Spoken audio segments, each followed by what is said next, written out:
تبارك الذي نزل الفرقان على عبده نحمده ليكون ونصلي على رسوله الكريم للعالمين اما بعد زما نذيرا. قابل قدر مشرانو او کشرانو اهل محله والو اکثر کم غریب مرګری دی ای تاسو کې چې مفتی صاحب محترم مونږ ته یو داسې وظیفه خایا او داسې عمل خایا چې ای سره مونږ ته رزق فراخ شي.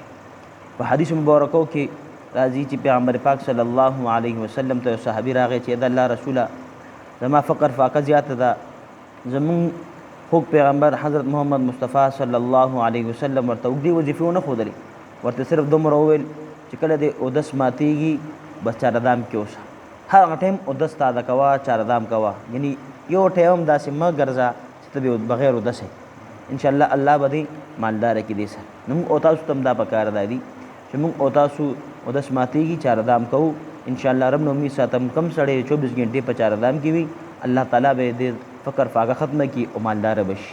الله تعالی دې موږ ته په دې باندې عمل کولو بل تبارك الذي نزل الفرقان على عبده ليكون للعالمين نذيرا.